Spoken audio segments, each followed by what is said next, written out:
Alright, so there's three. Anyway, as I was saying, there's three. Curtis just lost his shit at the concept. Like, 3 dogs in the same place? You're mad. You must be mad.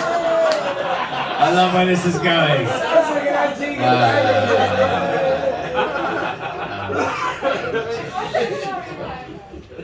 We good? So there's 3 dogs, right? And they're doing experiments on these dogs. I'll just tell Sammy, she's the only fucking listener. Like, Sammy, so there's 3 dogs, right? And like the only thing they have to do, right? They're doing this experiment on these dogs, and they go, right, so we're going to do an experiment on you where we basically lock you in a kennel for the next 4 to 8 hours, and you have to show a skill judged by who your owner is, right?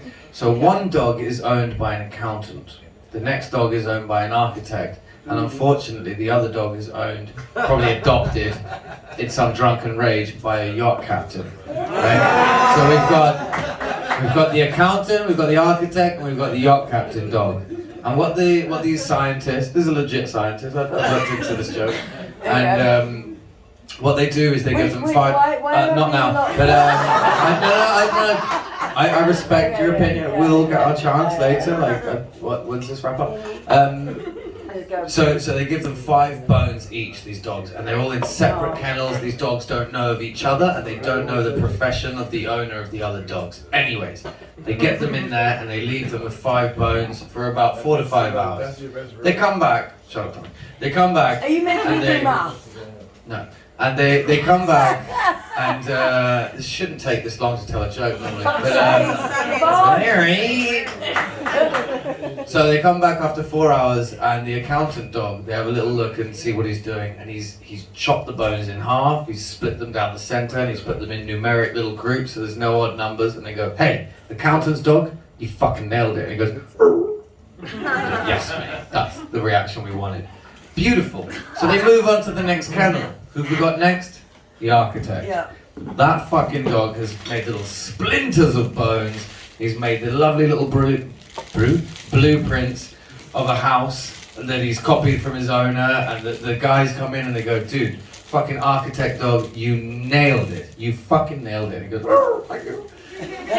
This one can talk a bit better than the last one. Wait until you get to the Super Yacht Captain one, right? So they go into that kennel, and there's dust that has settled on these bones, and the dog is fast asleep, and they're looking at him and they're going, hey mate, what the fuck are you doing? And he goes, what do you mean, mate? And they go, well, what do you mean? What do you mean? Fucking what do I mean, mate? And they go, the other 2 dogs absolutely nailed it. Accountant dog, no numeric fucking random number. He fucking split it all up and made it all Purser-like, everything's sweet. We got to the architect, he's made a summer house with an extension and a patio. I don't know what the fuck you're doing with your 4 hours that we gave you. He goes, what are you talking about, mate? He goes, the experiment, cunt, that's what I'm talking about. You're supposed to do something to do with your owner's skills with the fucking bones. And he goes, yeah, righto. So what he does is he crushes up the bones, he snorts them, fucks the other 2 dogs, and he calls it a because he's a Super Yacht Captain dog, right?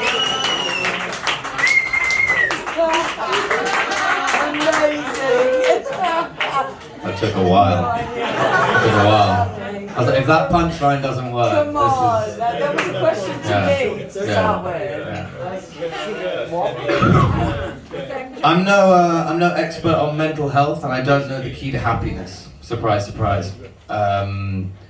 But I will tell you this: I think that you can have a good idea of how your life is doing by the amount of times you've said, "This is the best fucking day of my life," compared to the amount of times you've said, this is by far the worst day of my fucking life. And I know that I'm on the right path because I've had a lot more, this is the best fucking day of my life, than I have, this is the worst day of my fucking life. Yes. Right? How about you? Can we all agree? Have we had more of those days than the other days, most of us? Alright, that's good. That's good. We're all on the same page. Very enthusiastic. So, what... The things, the amount of days I've had where it's like, this is the best day of your fucking life, have all had one thing in common. Can you guess what that thing is? The sea. We're close. Wrong! Wrong! Mushrooms! It's always been mushrooms! It's always been mushrooms! I was told the best day of my life was when I met my daughter. Wrong, terrifying. Everything about it was fucking terrifying. Terrifying. There were no mushrooms, thank God. I was on weed at the time. I saw a human coming out of another human. We've done that in the last show. Horrendous. But it was supposed to be my daughter. But that was robbed from me because it was fucking terrifying. Don't have a kid with someone you met on Tinder. Sorry. It's always been associated with mushrooms and it always will be associated with mushrooms. The first time I did mushrooms I was 24. Is there any 24-year-olds in tonight? Are you 24? I know for a fact you're not 24. That was like, does anyone here not rape? And Bill Cosby's like, I don't know. Give it a shot. Like, I might not be recognized. I recognize you, motherfucker. You're as 24 as I am Nigerian right now. You fuck.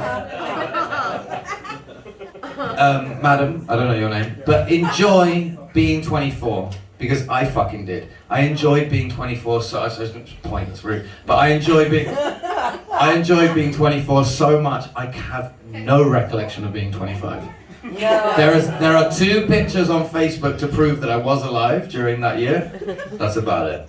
I cannot, like, I think 25 was just my own body going, I need to make some serotonin so he doesn't fucking kill himself. I think it's just a regeneration year. But enjoy being 24 because it's horrible when you're like 34 and you look like this. You'll never look like this. I don't know where I'm going with that. But basically, the first time I did mushrooms, I was 24, and it was the best fucking experience of my life. I was a young gun in Palma, day working on a boat, and I was living with this awesome couple called Sam and Nancy. Sam and Nancy had a pretty innocent, chilled apartment that I rented a room in, but that night it became Sam and Nancy in Wonderland. Because I'd smoked a lot of weed, I drank a lot of fucking rum, but this shit was different. I didn't know I was about to eat something that made your world change. And it fucking did, rapidly. Sam and Nancy were fucking super awesome. They knew that I had never done it, and they were like, let's make it beautiful for you. What they mean, when your friends say, let's make it beautiful, what they really mean is, let's make it terrifying. Let's make it really terrifying for this guy. Like, do we have the Doors' greatest hits? Perfect. Put that on immediately. We need to start with the song, This Is The End. If you ever do mushrooms for the first time to This Is The End, it will feel like this is the actual end. And that's how it felt that night. Because everything came alive that night. I've done edibles, got stoned, had fucking parties. Nothing could have prepared me for this. And just like getting stoned for the first time is the best time, taking shrooms the first time is the best fucking time. This was insane. To start it off with, Sam was an interesting guy and Nancy was a lovely lady. And she was the mum of the house, but Sam was a sick cunt. So Sam had a little game that I wasn't in on, but apparently I was, called Knob or Bollock. I don't know if anyone's ever lived in a house with a bunch of creepy cunts where this is a thing, but Knob or Bollock was a thing in this house. Basically, if you've never played Knob or Bollock, what you want to do is, you get some skin from your knob and or bollock. And you just a thumbful, and you just pull it out from over that elastic of the undies, and you look your friend dead in the eye and you go, oi, knob or bollock? Knob or bollock? What do you reckon, knob or bollock? And you're like, I wasn't really ready for this. Knob or bollock, Will? Do you want to eat dinner tonight, knob or bollock? So I don't really want to play knob or bollock. Turns out this motherfucker had some accuracy between some ball hair follicles, and I was wrong, and it was bollock. But anyway, these are the people I did shrooms with for the first time, and shit became crazy. Shit got wild very, very quick, and they had, well, first of all, Nancy, we've got This Is The End by the fucking Doors playing, so I'm already in some kind of hell. And Nancy was wearing these slippers that were in the shape of jaguar, if not leopard heads. These 2 leopards started making out while making eye contact with me. Really true. There is no way that could have actually been happened. There's no way Jim Henson was there controlling Muppet feet, but this was happening. I was getting eyed up by 2 jaguars on a woman's feet that were making out with each other. And to make it even fucking worse, their furry rug that I had my feet firmly on became quicksand. So I was sinking into quicksand while watching two leopards make out on a woman's feet. And it was probably one of the most terrifying experiences of my life at the time. And most people will tell you, especially the old school people, you don't want to be doing psychedelics. It's terrifying, it's horrible, you're gonna fucking see things you don't want to see, it's fucking scary, you don't want to dabble with that. And all I could think was, this is the best time of my fucking life. Guys, thank you so much. You guys are the shit. I need a cigarette. I need psychedelic. I honestly need a cigarette now. One more time, please, for Mr. William Bayside.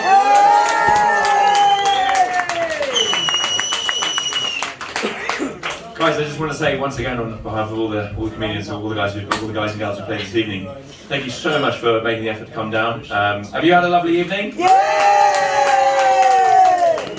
You've had a good evening. I always do. I'm sorry, you've never met me. This is what I am and this is what I do. It's all right.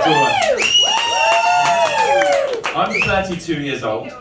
I've had 3 STDs individually in my life. All of them were more enjoyable than you standing in front of me.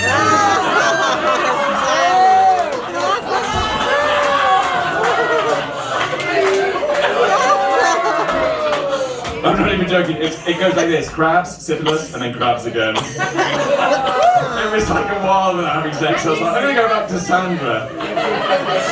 No, I don't. Penicillin, motherfuckers! Penicillin's a medicine, you retard. Guys, what I'll do is, I've got 2 of my favourite jokes for you, and then we'll say the rest of our thank yous. But you're probably not gonna like this joke. I love this joke. Guy runs into a bar, runs up the bar and goes, "Quickly, quickly, quickly! Give me a beer before the trouble starts happening." And the barman's a bit confused and a bit nervous. He goes, "Okay." And the guy takes the beer and he drinks it as fast as he can. "Quickly, quickly, quickly, quickly! Give me another beer before the trouble starts happening." And the barman again, a bit confused. He gives him the beer, the guy grabs it and he drinks it as quickly as possible. And he puts it down in the bar. "Quickly, quickly, quickly, give me another beer before the trouble starts happening." And the barman says, "Whoa, whoa, whoa, whoa, whoa, who's paying for these beers?" And he goes, "Oh no, it's happening, it's happening."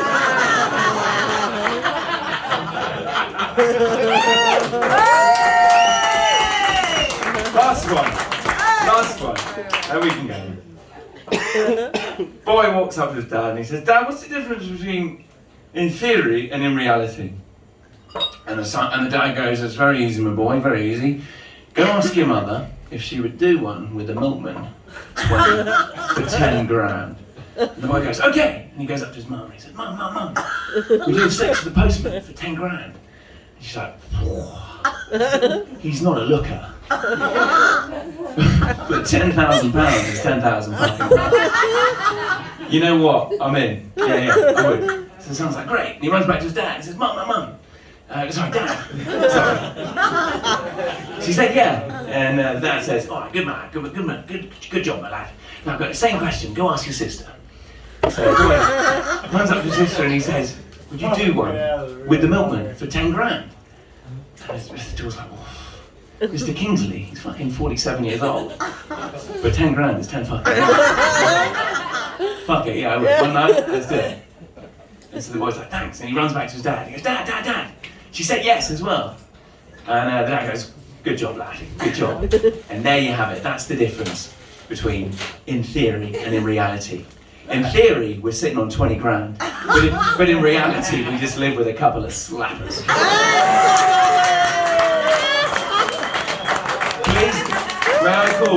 Please tell me that William hasn't been out for a cigarette. Will, are you here?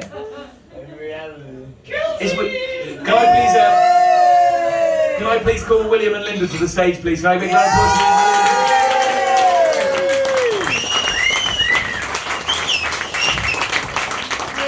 Can I get a big round of applause, please, for the lovely Linda?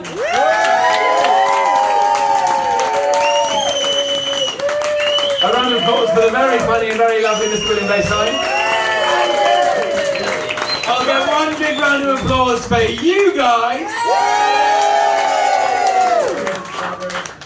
Guys, thank you so much for coming out this evening. I really appreciate it. Guys, we're going to be back next month. We're going to be opening in 2 fucking venues.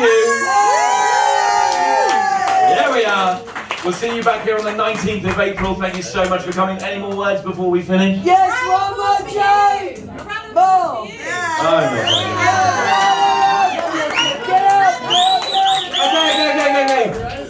So I've got names. Does anyone know how you get Dick from Richard? No. Just ask nicely. Music, please. Thanks, guys. Good night.